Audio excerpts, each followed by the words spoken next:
So guys, I'm gonna kind of go into my story, but if you have any questions, please interject. I would rather answer your questions and make it the most beneficial than me just kind of talking and you guys glazing over and going to sleep because you're in a pizza coma. So, Rabia Sutton, I am 41. I started a business called Forward Think a little over 8 years ago. And we started out selling consulting services to companies that wanted to sell their goods or services to the federal government. So primarily IT or IT security companies, product services, right? Billing people out that could go on a government contract at a base or a civilian agency and help create a website or install some software. And I did that because when I left the last company I was with, I was running a department. I was miserable. I was there for 4 years, which had been the longest I had been at any company. I had historically had like a 3-year average, and once I felt like I wasn't learning anything and there was no one there to teach me, or the environment was too toxic and I couldn't deal with it anymore, I left. And so I know you millennials get a bad rap about you have expectations, how dare you, of how you want to be treated and what you're willing to tolerate. I was kind of always like that. And you know, there's this negative connotation, and in the recruiting world, people love to say, you know, somebody's job hopping, but they don't take the time to find out why you moved around, and it could be a very good explanation. And there's a lot of not well-run companies, and so when you are a creative person, and this is what I was talking to the lady who introduced me, sorry, didn't see you, about earlier, is, you know, she told me a little bit about you guys. Most of you either want to own a company or start a business or have an entrepreneurial mindset, and so you are creative and innovative. And in my experience, when you are that creative type, being in an environment that doesn't promote that, or the opposite, really is stifling. They just want you to come in, they want you to do what they want you to do in the way they want you to do it and leave. It really burns out your passion, right? And so I know passion is something Steve is very sold on and promotes a lot, and I do as well. And I think you have to keep hold of that, right? Money is great, and depending on your circumstances, obviously you have to make a living in a wage, but you don't have to sacrifice yourself and be a miserable person to be able to find that, right? There are companies out there that you can work for that have similar, that will pay you well and treat you nice. So I was miserable at this company, and I had gone back to school and got my MBA, and when I was done with it and just working now, married and had kids, I was bored.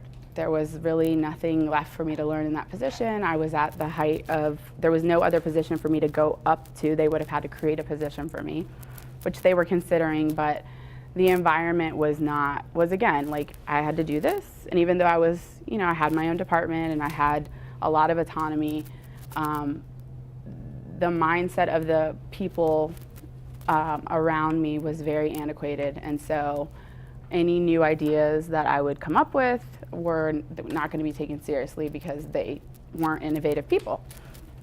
So later that year, I got my bonus and gave it to my husband and said, I'm going to start my own company. Let me see what I can do for a year. And so I ended up negotiating with that current company to be a consultant. And so I left on a Friday as an employee and came back the next Monday as a consultant. So pros and cons, right? Pros, I had instant revenue coming in to this new business. Cons, I'm still miserable because I'm still with the same people and they're still treating me like an employee. And so I, did that for about 6 months and then left. And it was not a popular decision in my household because I didn't really have anything else lined up at the time, but I was like, I'm gonna figure this out. Just trust me, right? It's gonna work out. And I did. And so, 8 years later, we're a couple $1 million business. We have about 25 employees, and there's been a lot of learning, throughout that 8-year process. I wasn't talking about going back to passion. I was in a position and I was very good at what I did, but I didn't love it. I could do it, but that didn't mean I should be doing it. And I wasn't sure where my passion was, right? So I was serving the same kind of clientele in my company for the first 5 years because it was what I was known for, and we were good at it, and I could hire other people in my network to do it. And the common theme that kept coming up was the companies that I had supported over a 17-year period were all IT or IT security companies. So why not start an IT company? And I was like, I'm not a developer, I'm not an engineer, I don't really want to do that, right? And I kept resisting, and it kept kind of knocking on the door. And people were like, why don't you do this? You know tons of people in this world. It's easy for you to do. You know plenty of people who would buy from you. You have all these unleveraged relationships in the IT space. And so I finally stopped resisting, maybe around the 6.5 year mark, and set ourselves up and kind of pivoted from being a consulting company who helped other IT companies sell their goods and services to the government to becoming one ourselves. Sorry, very parched. And things just started clicking once that happened. And it's not because IT is my passion, but it's because I set up a business model, which is my passion, and kind of brainstorming and figuring out problems and solving complex things, which all comes in this IT arena. So I'm not a developer, I'm not an engineer, I can talk at a very high level, and that's all I need to be able to sell, right? And then I need to surround myself with a team of people who know the other pieces and can come into a meeting and talk at a very deep level about the technology and things like that.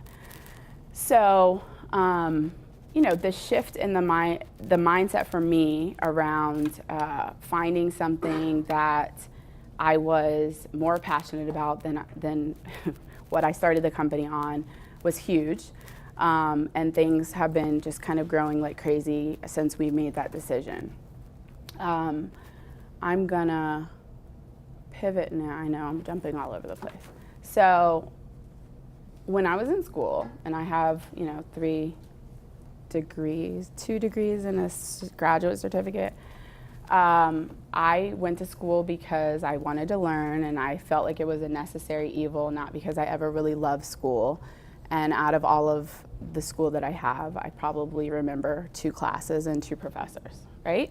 You guys are all smiling because you know what I'm talking about. And I think it's important for you to know whatever you do here, when you graduate, school is going to help, because some people have the mindset that if you don't have a degree, they don't take you seriously. But it's also, super competitive, as you guys know. So it's really important to leverage your connections here, because this is like a huge, this is something that most people don't have. You have somebody who's built a multi-billion-dollar company, who has all kinds of, relationships. And I don't know your other faculty, but I'm sure if he has them here, it's because they know these things too. And so going to them and getting mentorship, as I'm sure you guys have been doing, is great, but like keeping in touch with them and continuing to do that, right? This is how Steve and I met, is because Dylan, who I don't know if you guys know, graduated a couple of years ago, and still calls him his mentor, and mentioned him in the dinner with Gary and I. And he was like, yes, we should all be on podcast together. And so Gary was like, sure, let's do it, right? And Gary had no idea who Steve was, because they don't have Sheetz gas stations, I guess, as far as New York. And that's kind of center of Gary's universe. But he was super excited to talk to him, because obviously it's a huge company, and he's built it, from the ground up, and it's privately held. So that was something that any of us would be enamored by. And so I would just implore you to take advantage of this, the relationship, as much as possible. I've done the same thing, right? There are always going to be people who you gravitate towards, who can sponsor you or make a call on your behalf and help you get something. And that's how we got our first like IT contract, right? I decided, all right, we're moving from consulting to IT, and the next week I started meeting with people and letting them know, like, this is what we're doing. And I didn't have any employees like doing IT at the time, but I knew I could get them. And so I talked to the right person. The next week he called me back and said, hey, we're getting ready to go after this contract. Do you want to be on our team? I said yes, and we won it a couple of months later, and that was like a $3 million contract. Had I not put myself out there, and even before I had everything, all the details done, it wouldn't have happened so quickly. I'm going to stop there and see if there's any comments or questions. Yes. Can you speak on your consulting business a little more, and what you can do to get those IT companies to use your federal government? Sure. So the consulting business is interesting, right? You have to really, in my experience, and I would not have called myself a salesperson before like 2 years ago. Matter of fact, I would tell everybody, like, I don't like people. I don't want to go out and sell to them. I have relationships with people, but I don't want to be like the used car salesman and kind of doing that. And so what we were doing essentially is there's a lot of large businesses, especially 5 years ago, 8 years ago when I started the company, when the economic downturn had just occurred, and they were like, like our money is being impaired, we need to diversify. So let's start selling our goods or services to the federal government because it is more financially secure. And it's true, right? The federal government spends like $500 billion on goods and services just through one mechanism, which is contracting. They also do grants and interagency agreements and all these other things, but $500 billion is a huge opportunity. And I think the IT budget now is like, I don't know, a couple $100 billion of that. I mean, defense is like, but IT is getting up there. So don't quote me on that. It's probably like $100 billion. My husband always says I exaggerate numbers, so I'll take it back a little bit. But so there were a lot of companies at that point who were like, we need to diversify into the government. And when you're a large business, it's much harder to play in the government if you don't have the foundational pieces of your operation already set up that way, because there's a lot of compliance issues, accounting issues, contracts issues. You have to have a certain number of subcontracts that you give out to women-owned companies, veteran-owned companies, minority-owned companies. You've got to track all of that, and you have to have a mechanism for doing that. And so there were, my clients had either tried it and weren't successful, or wanted to expand more, or were going in for the first time and needed help kind of putting together a strategy or plan to get there and then to maintain it. And they may have a lot of them also needed introductions. They didn't know like which accounting company or which legal firm to go to, which law firm to go to. And so we would kind of provide that. For me, the consulting was never going to be a viable long-term option because it wasn't my passion, and I hated going out and to have to fill the pipeline. And I didn't have anybody else there to do it. So I started like in year 2 offering IT training and coaching to kind of offset that. So that was good margins. I could sell a class.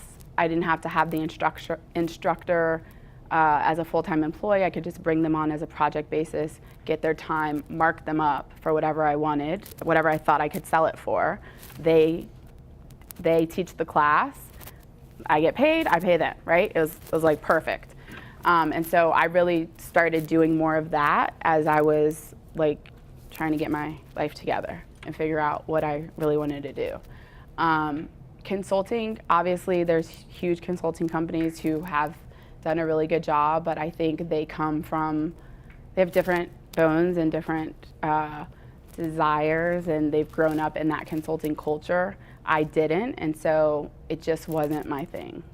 Is that okay? Anybody? Yes. So I think a lot of people in a classroom like this probably have thoughts on getting an MBA after school. You mentioned you have yours. What are your thoughts on that going forward? Do you think it's reasonable for someone to get an MBA? Why are you getting it? I don't have any plans on getting one. This is my thing with school. I did it because I was bored and because your husband, you know. I'm about to point it out. So my husband is an educator, and he's like finishing his PhD right now, and he'll probably go get like 2 or 3 more because he loves school. I did not love school.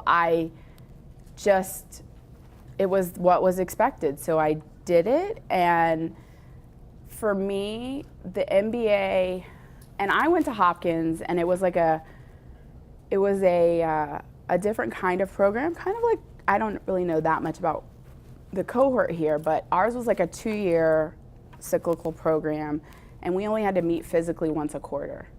So they would bring in a company like me, I would come up and I would give you guys a problem statement. They would divide us into teams, and we would have 3 months to work on that, and we didn't all live in the same area, so we were doing it remotely through Skype or whatever back then, and we would come back at the end of 3 months and give a presentation and a white paper. So for me, that was fulfilling because it was like live case studies every 3 months, right? So I'm connecting with business owners who are in different industries, and I'm learning about their issues and problems. All kinds of different businesses. That was interesting. Did it help me in my career progress any? No. If I could go back and tell my younger self, I started this company at like 33, I would have started at 23 because I always knew I wanted to own my own company. My parents both owned theirs. I felt like I needed some structure that working for a larger corporation was going to give me. In hindsight, they just operated as a small business in a larger, place. And obviously I learned things, but could I have learned those faster? And in a different way had I started my thing earlier? Absolutely. So I have, What advice would you give to someone who's about to graduate and go into like that consulting job, but like has plans to strike out on their own? Start striking out on, can you do it on the side? I would. Start. It's funny because I have a lot of government connections, obviously, and I have people, a couple of times a week on LinkedIn or through a colleague who will reach out to me who are government employees right now that are getting ready to retire or move out, and they want to start their own company, and they call me to ask me for advice, right? And a lot of them, don't even know they can go to their ethics office, especially if they're going to start a business doing something different from what they're doing for the agency. They can start a business and get it approved by ethics and be doing that on the side and having it build revenue while they're still in their job. And I think that goes for a lot of things. Like if you're gonna go do consulting, but you wanna start a business selling guitars, like why would the consulting company care? And so for me, like when I was at my last company, I had a small consulting company because I would always have when I would leave these companies, they would always call me back when they were in between contracts people and ask me to do side work. So I started a little business, Sutton Enterprises Incorporated, and I was just doing a little bit of 1099 work when they would call me. And so when I got to the last company I was at, I disclosed that up front and had them write it in my offer letter. So there was never any bullshit from if my manager changed or anything like that, it was there. Nobody could say anything to me. And trust me, they tried. I had 5 supervisors over a 4-year period. And the second to last one definitely tried it. And I was like, here you go, call HR. So these are things you guys can mitigate. I've negotiated, talking about school, I negotiated so I don't know how prominent this is in businesses anymore, but when I started out, they would give you an allotment for school, but a lot of times if you left within a certain amount of time, you had to pay it back. And so I would transfer that. When I went to the new company, I would be like, you got to pay them because I'm still taking these classes. And they did. So I think a lot of people are just scared to like put it out there. And here's the thing, seriously, for me, if you know that you want to start a company and you're working for people who don't have that mindset, you're probably not going to you're not going to be happy there. Like, how can you be? Because they're likely not going to support what you want to do. And there are equal amounts of both, right? And so I'm not saying don't take the consulting job. I'm saying talk to them about it, see how they feel. Like, hey, this is what I want to do. And they should be interested. You, a young person who's getting ready to graduate or coming to them fresh off of graduation, they should be interested in what you want to do, because it's part of your professional development. And you guys have to be like on top of your own professional development, because if you're not, no one else will be. You got to require it from your employers. What are you going to do? What are you going to help me with? What do you have that, you know, what kind of mentorship programs do you have? And some of them might, if they're smaller, they may not have them, but they may put one in because you asked. What else? I'd much rather answer your questions than. Where in the 8-year period do you think your business, you had the biggest learning curve? I think I've had a lot. I'm hard of hearing. Like when throughout the past 8 years of running the business, did her business and her have the biggest learning curve? The last 6 months. So I have been, you know, for 7.5 years, basically running the business by myself from the back office. So I have, you know, a CPA / bookkeeping firm that I outsource my accounting stuff to, and a little bit of HR, but I was really doing everything else. The recruiting, the hiring, the firing, the maintaining of records, the strategy. I would force Jason to like listen to me every December when I wanted to do my plan for the next year. And so last year was really the first year that I was able and in a position and prioritized to hire people in the back office. So I've hired like 6 or 7 people to handle accounting, HR, contracts, all of these back office things in the last 8 months. And I just had to part ways with 2 of them like in the last month.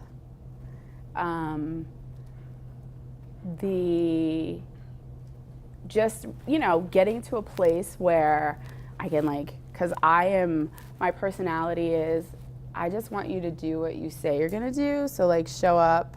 I'm like the opposite of a micromanager, which can get me in trouble because I can abdicate instead of delegate. And so I've had to learn that lesson hard, right? But the reason why it's been, I think this has been the most challenging is because we're doing well. And I see like, you know, where we're going this way, or I feel like before we're kind of putting along.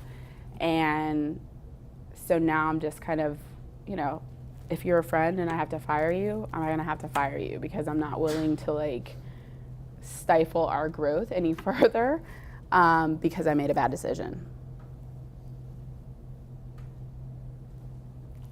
So you said that you wished you would have started your business at 23 instead of 33. Yeah.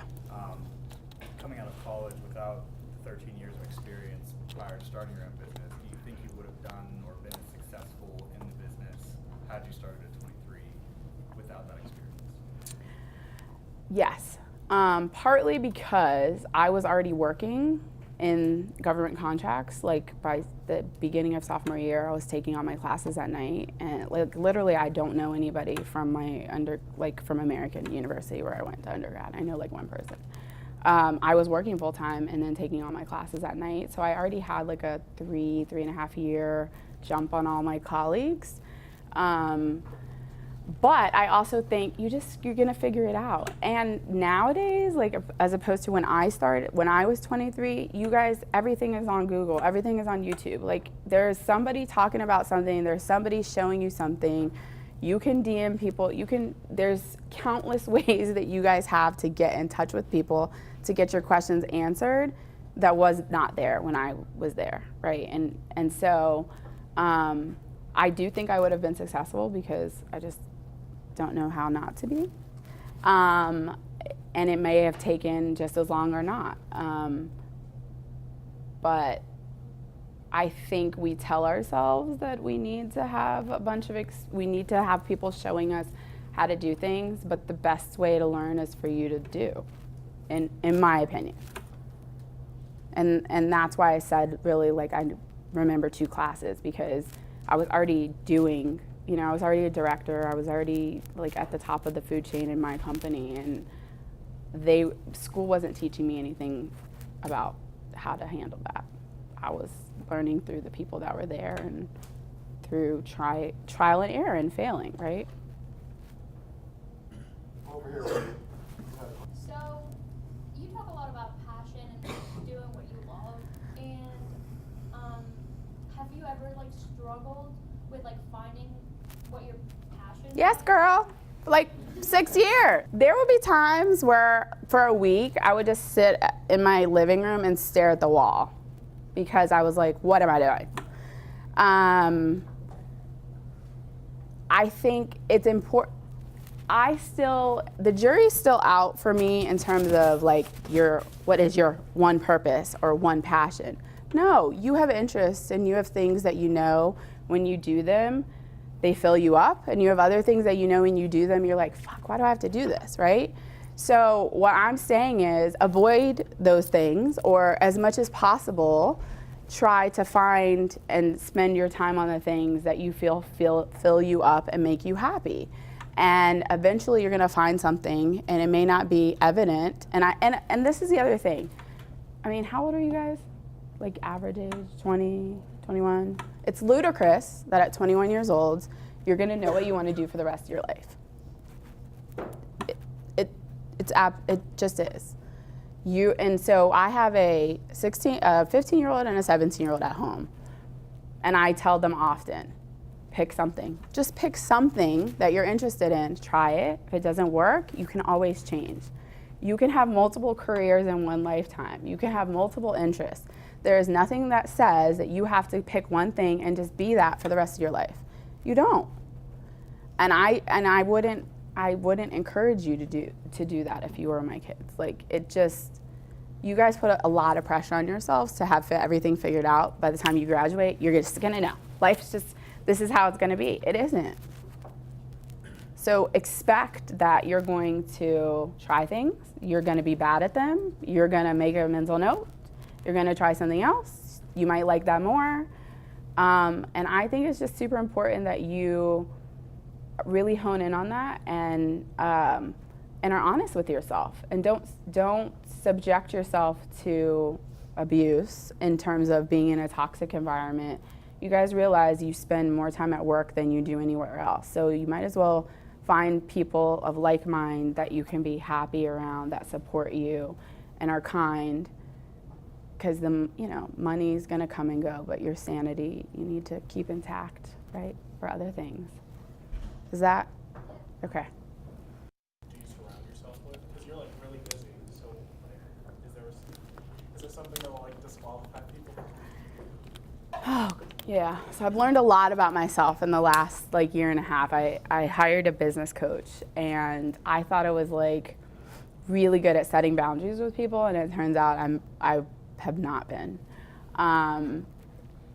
I have very little tolerance for complaining, whining kind of people who are like pessimistic. My husband and I got married at a very early age. I had my first child at 23. So I was school full-time, married, kids, and was climbing the corporate ladder. And so it's hard for me to deal with people who are like, I can't like just do my 9 to 5 is whatever. Like, I have compassion that you may be in the wrong position. Okay, great. Let's figure out how to do that. But I think it's how people make you feel, right? There are some people when I walk in a room, like, I just can't stand you after 30 seconds of meeting you.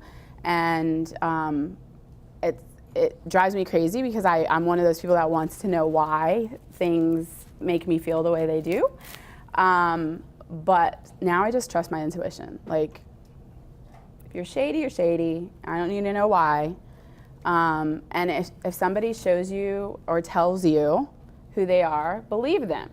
Like, the first time. I screamed that once in team meeting. Yeah. Everyone looked at me like I had 5 heads. It's the best advice ever. Like, people often will tell you about themselves the first time you meet them, and we just discount it because they're cute or they have a title or whatever it is that's alluring.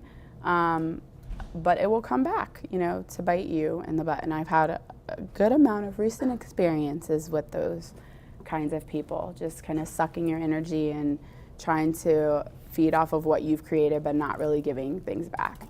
And so, yeah, trust your intuition and believe people. Believe their actions 100%. And if they tell you up front, believe them before they can act and, act against you. So it seems like your goals are always changing, which is Mhm. awesome. Taylor. Yeah, Think sorry. about the old Sorry. I said it seems like your goals are always changing, which is great. But what are your goals right now, personal and business-wise? And do you have any overall routine? Yeah. So I'm one of those people that has like 100 ideas a day. And I used to try to, when I first started the company, I would literally try to do like five to 10 things at the same time, which was not ever going to work. And so a lot of, coaching from him, I had to start just putting everything in a parking lot and be like very focused, which is why we're doing as well as we are right now, because I'm very focused on, I'm building this IT company. I want to build it to $150 million in the next 5 years. And I'm out, like in between the 3 and the 5. So I'm putting in people who I trust, who can shadow me for the next 2 to 3 years. And then I can go focus on some of the things that are in the parking lot that I'm interested in. I'm very interested in like emerging technology and, AI and machine learning, and half the shit I don't know what it means, but it sounds cool and I just want to be involved. I would have tried to do that, 6 years ago. I don't anymore, right? So my personal goal is to get the business to a place that I can have other people running it, and I can go invest in other businesses and take on some other things that fill me up, because so talking about passion, like IT is not my passion in terms of building a company, but there's enough in there that I can get excited about, and new apps coming out every day and figuring out how to help other companies realize their goals. That excites me enough that it fuels my passion, but beyond that, the financial stability and everything else that I can build something up and leave it as a legacy for my kids or sell it or, whatever I want to do. So personally, it's to get it to a place where I can hand it off so I can go do some other things. And I'm building my personal brand, right? So I have, Iris Chen here, who has her own company called Iris Rose & Co. She used to be one of Gary Vee's main videographers for about 1.5 years, and I've hired her company to help me build out my personal brand, because I feel like this is something I would like to do more of, speaking, and I don't know, we'll see where it goes, right? And so that's my only other kind of priority, and getting my kids graduated out of my house and doing some traveling, and yeah. Mm-hmm. So you said about job hopping like every 3 years or so. Yeah. Can you talk a little bit about kind of the point where you realized you needed to leave and what that exit strategy was and how you kind of positioned that in a new job? Yeah. So I had a very kind of weird track record. Every job I was at, I would get a promotion within a year. Like literally, when I look back, I was like, shit, this really did happen. Every job that I had before I started Forward Think, I got a promotion within a year.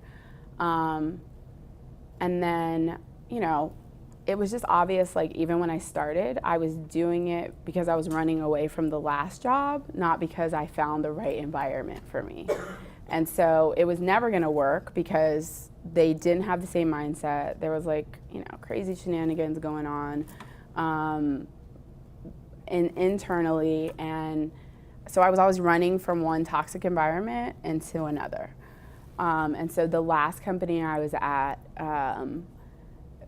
it was a huge company, and I would call them lifers. There were people there who, like a lot of people, who had been there for 40 or 50 years, right? Which 40 or 50 years ago, that was normal. But to me, I was like, I don't even know, like, seriously, I'm in Forward Think and I'm at 8 years and I'm trying to get out. Like, I don't know that I could be anywhere for 40 or 50 years. And they were all like curmudgeon and just like not nice people. And so I had these revolving door of supervisors who most of the time left me alone. So it was like, okay. And then I started to like scare myself because I was like getting complacent. I was like, oh, this is how it happens. The money is so good. And like, you can do your job in your sleep. And this is how people stay here for 40 or 50 years. Like, I don't want to do this. And then I got a supervisor who was in Florida, and I'm in DC, and for the first year he's leaving. This is like 3 years in, he's leaving me alone. And then we had a project that we were on together, and he had, I guess, his own thoughts of how it was supposed to be run, but he had never communicated them to me. And so when I was in meetings and people would ask me my opinion, I would give it to them because I had no idea that he had this like ulterior motive.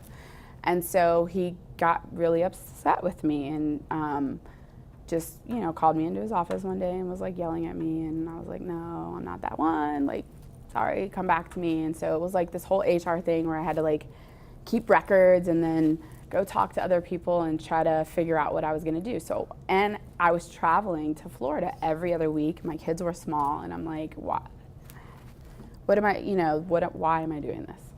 And so the pain just was so much that I was like, no, can't do it anymore. And I think I was at a point, my bonus was really good that year. So I was like, take it, let me see what I can do. If it doesn't work out in a year, I'll go get I can always get another job, but like if I don't jump now, when am I gonna jump? So I think that is what happened. How do you keep like a toxic environment out of your company? Yes. What's the question? How do you keep a toxic environment out of your own company? So this is like, you want to talk about this, Jason? Yeah, I do. You hire people that you know are good at monitoring those things. So again, I love humanity. I don't necessarily love people. Like I'm, low-key an introvert, which people are like, no, yeah, I am. So me, like I care that it's your birthday, but like I don't care that it's your birthday. You know what I mean? Like I want someone from the company to care and like send you a card and da-da-da, but I don't want that to be me. Like, so those positive things, and then the negative, like if there's somebody who's acting up and just like shouldn't be there, like I want to cuss you out, I can't because then you're gonna sue me, so I'm not the best person to send in, right? So I know I'm very aware of my shortcomings and what I need to be handling. And so fortunately, my husband, because he was an educator, he's just like a natural born leader. He likes people like him, and he does care that it's your birthday and that you're pregnant, and he remembers all your kids' names, and like so he's coming over to do that because we're at a point now where it's even at 25, it's too many people for me to handle, and I don't want anyone reporting to me really if I have my way. We're still working that out. But I think you have to make that a priority in your company, and most companies are not focused on that. The business coach that I have been working with for the last year and a half, I just put her on contract so that she's available to all of our employees for them to be able to get some professional development, whether they want to talk to her about life coaching kind of stuff or business coaching kind of stuff. She's there, and it's rocking everyone's world because no one's ever offered that to them, and everyone needs somebody to talk to and somebody who has strategies that they can give you to work things out, right? So you just got to do it. You got to make sure that's something that is important to you, that you have somebody there who can do that. We'll see what happens in terms of my role and how much they make me be the interface of this, but I'm going to be resisting a little bit. I have other things to do. So as you like grow your business, what's one of the lessons that you've learned from growing it, and what's one of the strategies that you kind of learned from your business coach? Okay. So one of the lessons that, all right, so 6 years ago, I took on a new client that was a historically commercial client, about $100 million, that did cybersecurity work. They wanted to get into the government. So I helped them like on a project basis, getting some contracts set up, and then every year they would call me, I would do like a little bit of work, but it was nothing to write home about. And then 2 years ago, they decided they approached me about doing more, and I was like, listen, if you're gonna do this, like this is what it's gonna take. It's gonna be like $1 million, and it's gonna be a couple of years before you see any revenue coming in the door, and you need to like be prepared for that. And if you are, and that's something you're willing to do, then I can help you. And so we put the strategy together to help them do this, and then I helped them hire a couple of resources. So somewhere along the way, they decided that, and there were like 250 people, that they wanted to like have all my time and hire me like full time, like as a W-2 to work for them. And I was like, I mean, I have my own company, but I don't really care. I don't really care how you pay me. Like, just pay me. If that's like super important to you, sure, we could do it. And so I did that, and I told them like, I'm only gonna do this for a year, and then I'm probably not gonna do it anymore because I had some irons in the fire, and once they popped, I wasn't even gonna have time to consult with them. And so one of the things I worked through with my business coach was, that was like dumb. I should have said no to them. Like, if you want to have my time, you can continue to get me as a consultant, because what people do is, or companies do, when you flip from being either a consultant to an employee or vice versa, the way that they treat you and engage you is different, right? Because the mindset is, if you're an employee, they kind of own you a little bit more than if you're, an independent consultant. There's like an arm's length kind of transaction going. And so it did. It started to consume way more time than I was getting paid for. And because I had boundary issues that I didn't know, I was letting them, erode my time. And so what I worked with her on for at least 6 months was getting that rectified and just like letting them know I need to switch back. And now I just told them I can't support them right now because I don't have the capacity. So that was, a big lesson for me, in that just everything is not, everything that's there isn't meant for you, and some opportunities you need to turn down because they're just not a good fit, whether it's then or in the future, like, forward leaning. Is that okay? Anybody else? Can you maybe speak a little bit to how you prioritize when you were? Thankfully, my parents live like 15 minutes away from me, and my siblings do as well. So we leaned on them a lot for childcare. But the other thing is, my husband is the better parent.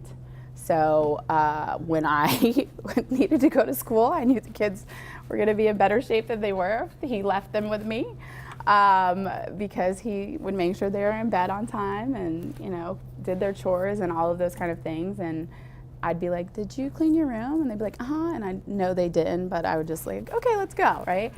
So I leaned on the resources around me a lot to be able to concentrate on school and be able to travel for my job. And the good thing is I have a very supportive network of family and friends. And so, he and I had an agreement that we wouldn't be in school at the same time.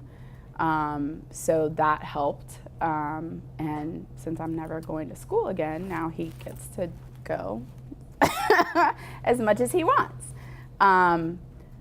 But yeah, I really think that kind of was the key. And then you're never going to be good at everything at the same time. So for me, and I tell my kids this all the time, like if I don't get something done, I'm like, sorry, I'm a really good business owner this week. And maybe next week I'll be a really good mom, and maybe the next week I'll be a really good wife. But I'm not going to be all three in the same day. It's impossible. So you spoke about how now you try to listen to your intuition a lot more. Did you try to like fight that gut feeling in the past, and it like maybe didn't get you the best outcome? Yeah, and I also think, sometimes when you're in an environment, like a toxic work environment, where they say they want something and you're constantly trying to innovate and help kind of solve that problem, and you continue to get, even if it's nicely done, but, discounted, then you start to like not trust your own intuition. So coming out of that, it was, over the last couple of years, yeah. And so now, I'm just getting better at it. I meditate every morning, because if not, I'm very much can be an angry basket case, and would take everything personal. And so I have to do that and go for a walk and just, find my peace. So, do you think that if you would have, so you were in multiple toxic environments. Yes. And so, do you think if you found a company that wasn't a toxic environment, that you would stay there, or do you think that you would still have been pushed to? That's a good question. I think that I could have stayed there. I think I always would have wondered what could I have done on my own, but I think at some point I probably would have got over it. And I think that is an important distinction.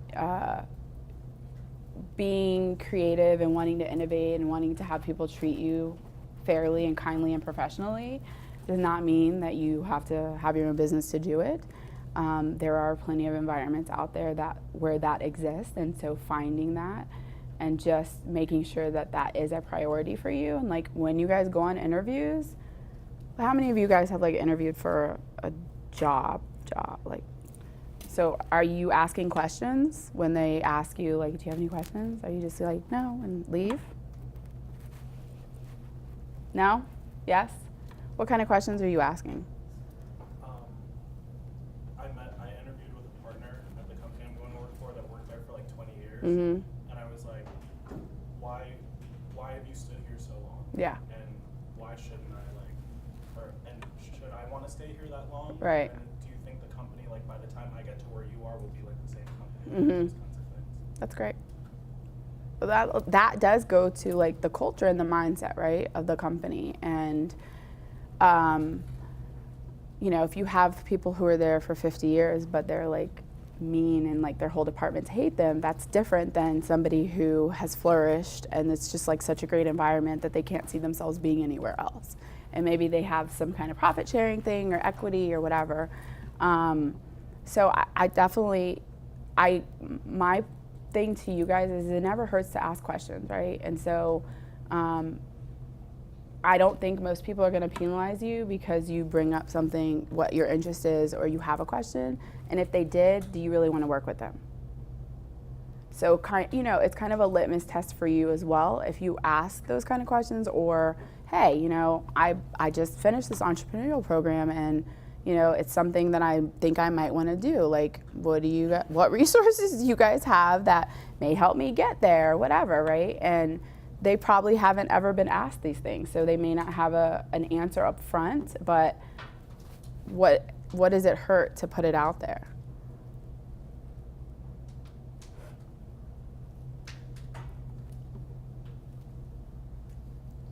Anybody? And we're about out of time, actually. Okay. Thanks, guys. These are great questions.